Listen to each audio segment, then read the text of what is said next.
मैं डॉक्टर सुरेंद्र कुमार भार्गव, सह आचार्य ABSP, राजकीय महाविद्यालय खेत। Good morning my dear students. अपन अंकेक्षण के अंतर्गत अंकेक्षण के प्रथम अध्याय में आज चालू अंकेक्षण पर चर्चा करेंगे। कंटिन्यूअस ऑडिट और अंकेक्षण के प्रकार में इसका मैं जिक्र कर चुका हूँ और आपको पहले बता भी चुका हूँ। चालू अंकेक्षण किसे कहते हैं, क्या है, ये बताया था मैंने। चालू अंकेक्षण उसे कहते हैं जिसमें अंकेक्षक एक निश्चित अंतराल पर आकर के उस फाइनेंशियल पीरियड के मध्य में आकर उस दिन तक के हिसाब किताब की जांच करता है। इस पद्धति को ही हम चालू अंकेक्षण कहते हैं। और इस पद्धति में हिसाब किताब का लेखा और अंकेक्षण थोड़े थोड़े फासले पर साथ साथ चलते रहते हैं और वह अपना स्थायी स्टाफ भी साथ में लेके आता है। जब भी आता है कुछ को वहाँ छोड़ भी सकता है, परंतु चालू अंकेक्षण की विशेषता यही है कि वह एक निश्चित अंतरालों पर चालू अंकेक्षण करने के लिए आता है और उस समय तक का वो अंकेक्षण करके चला जाता है और फिर लॉरेंस डिक्सी है जिसने इसको इस प्रकार से स्पष्ट किया है। लॉरेंस डिक्सी के कथन के अनुसार अपन देखें तो चालू अंकेक्षण वह है जिसे प्रारंभ करके जिस वित्तीय वर्ष से इसका संबंध है उसकी समाप्ति से पहले तक चालू रखा जाता है। पूर्ण चालू अंकेक्षण में अंकेक्षक का स्टाफ नियोक्ता के कार्यालय में समीक्षाधीन संपूर्ण अवधि बना रहता है। अन्य परिस्थितियों में वह बार बार अंतराल से आता रहता है। अपन इसमें आगे चलते हैं। चालू अंकेक्षण से लाभ। चालू अंकेक्षण से लाभ क्या है?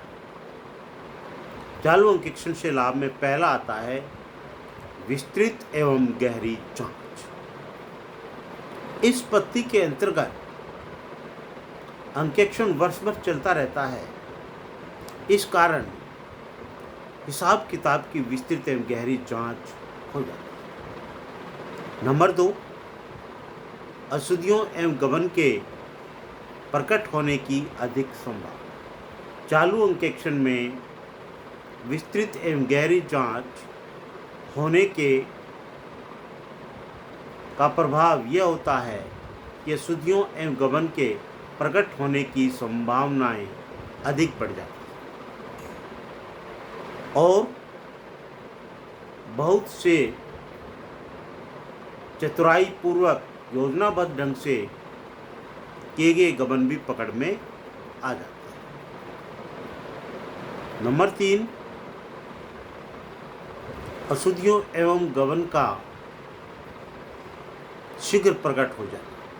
चालू अंकेक्षण में जांच कार्य के समय और लेखाक्रम में थोड़ा ही अंतर रहता है। अतः अशुद्धियों और गबन जैसे ही होते हैं वे पकड़ में आ जाते हैं और उनका व्यवसाय पर दीर्घकालीन प्रभाव नहीं। चौथा है कर्मचारियों पर अधिक नैतिक प्रभाव। जब कर्मचारी यह समझते हैं कि उनके द्वारा किए गए कार्य की जांच भी साथ साथ की जा सकती है तो वे स्वभावतः अधिक सतर्क होकर के कार्य करेंगे और यदि उन्हें ज्ञात हो कि उनके कार्य की जांच अगले वर्ष की जाएगी तो उनकी सतर्कता में कमी आ जाती है। इस प्रकार एक नैतिक प्रभाव पड़ता है।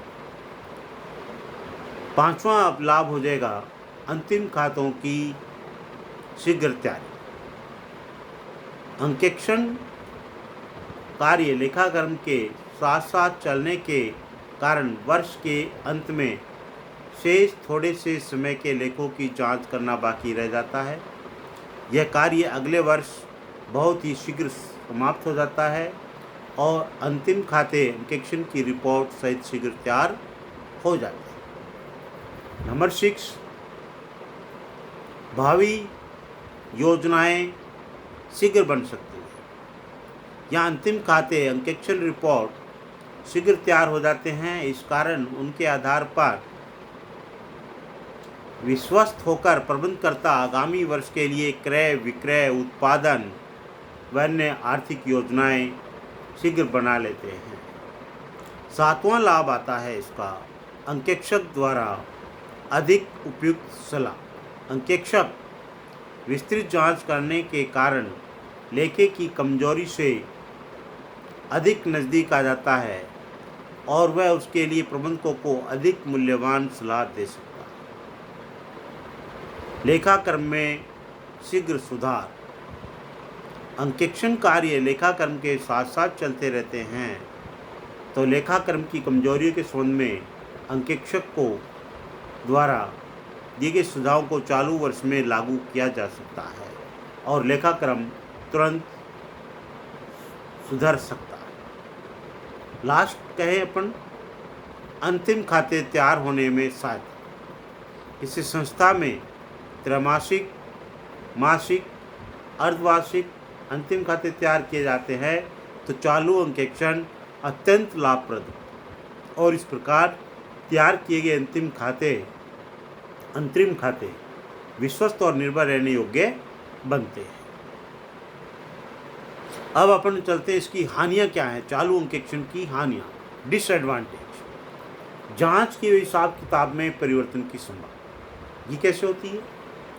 अंकेक्षण में वे पुस्तकें खुली रहती हैं जिनका कार्य जांच चल रहा होता है, परंतु जिस समय हिसाब किताब की जांच हो चुकी है उनमें कर्मचारियों द्वारा अंक परिवर्तन की संभावना रहती है, क्योंकि उन्हें विश्वास होता है कि जिसकी जांच हो चुकी है वो अब दोबारा नहीं होगी।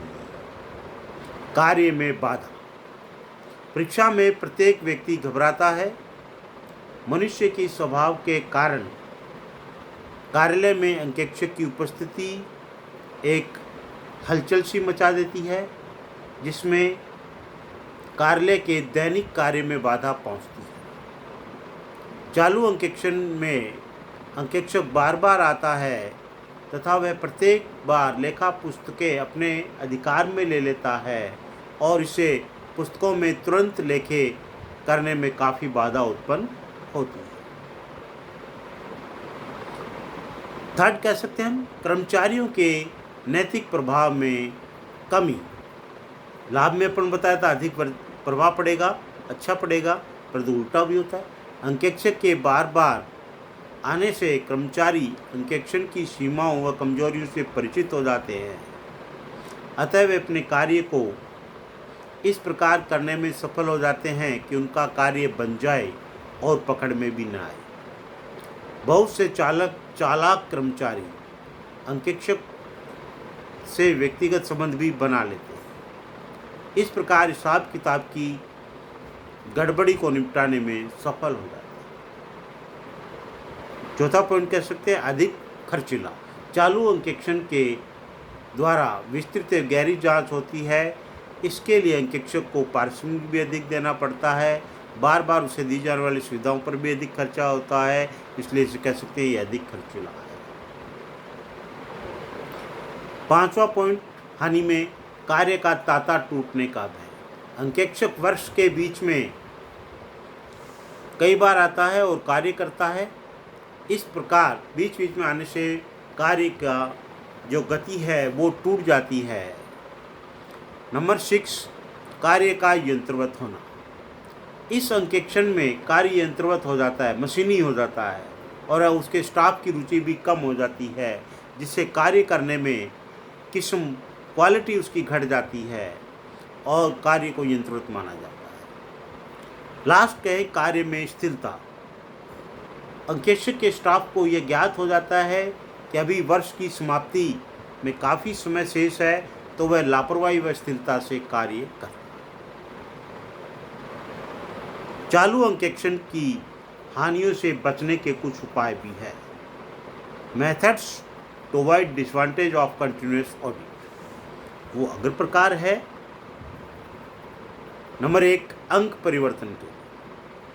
पहला, अंकेक्षक द्वारा नियोक्ता के कर्मचारियों को आदेश दिया जाना चाहिए कि वे पिछले अंकों में हेर फेर नहीं करेंगे। दूसरा, साधारणतया भी अंकों में यदि कुछ परिवर्तन हो तो अंकों को काट कर पुनः लिखा जाना चाहिए। अंकेक्षक को जांच के समय ध्यान रखना चाहिए कि इस प्रकार काट कर लिखे गए अंकों पर हस्ताक्षर कर जरूर करें। नंबर 3, काट कर लिए गए अंकों पर विशेष प्रकार का चिन्ह लगाना चाहिए जिसकी पहचान व्यवसाय के कर्मचारियों को नहीं होनी चाहिए। नंबर 2, अंकेक्षक में कार्य में बाधा से बचने के लिए मन स्थिति से अधिक कर्मचारी सच्चाई, ईमानदारी, सावधानी के लिए होगा। इसमें इतना आत्मविश्वास हो जाए कि परीक्षा से घबराने के स्थान पर उन्हें खुशी होगी, क्योंकि समझने उनके कार्य की जांच की मालिकों को सच्चाई व क्रमता का ज्ञान हो जाएगा। तीसरा है नैतिक प्रभाव से, उन पे नैतिक प्रभाव पड़ना चाहिए। अंकेक्षण कार्य के लिए तो आवश्यक है कि व्यवसाय में कर्मचारियों का अधिक से अधिक सहयोग प्राप्त करने की कोशिश की जाए। ऐसे अंकेक्षक और डरना के कोई बात नहीं है, तो उन पे नैतिक प्रभाव पड़ता है। अधिक खर्चीला होने से, पहले यह बताया जा चुका है कि चालू अंकेक्षण बड़े व्यवसायों में जहाँ लेन देन अधिक होते हैं लाभप्रद होता है, और ये व्यवसाय अधिक खर्च को वहन कर सकते हैं। छोटे व्यवसायों को चालू अंकेक्षण को नहीं अपनाना चाहिए। अगला पॉइंट हम कह सकते हैं कार्य में स्थिरता एवं कार्य का यंत्रवत होने से। अंकेक्षक का स्टाफ यदि कार्य में स्थिरता लाता है तो इसके लिए अंकेक्षक दोषी है। उसे अपने कर्मचारियों से काम लेना नहीं आता। यह चालू अंकेक्षण का दोष नहीं है। जहाँ तक कार्य के यंत्रवत होने का सवाल है, सभी प्रकार के अंकेक्षण में कार्य यंत्रवत होता है, अतः यह कहना चालू अंकेक्षण में कार्य यंत्रवत होता है गलत। इसके अलावा हम कुछ अन्य उपाय भी कर सकते हैं। क्या है वो? इस प्रकार है, अंकेक्षण को महत्वपूर्ण सूचनाओं को एवं स्पष्टीकरणों को अपनी डायरी में नोट कर लेना चाहिए। दूसरा, व्यक्तिगत खातों की जांच के वर्ष के अंत में एक साथ करनी चाहिए, क्योंकि गड़बड़ी प्राय इन्हीं की होती है। तीसरा, अंकेक्षक को अपने स्टाफ के प्रत्येक कर्मचारी को दिए गए कार्य में परिवर्तन नहीं करना चाहिए, क्योंकि इसमें एक व्यक्ति को अपने अनुभव का लाभ नहीं मिल पाता है।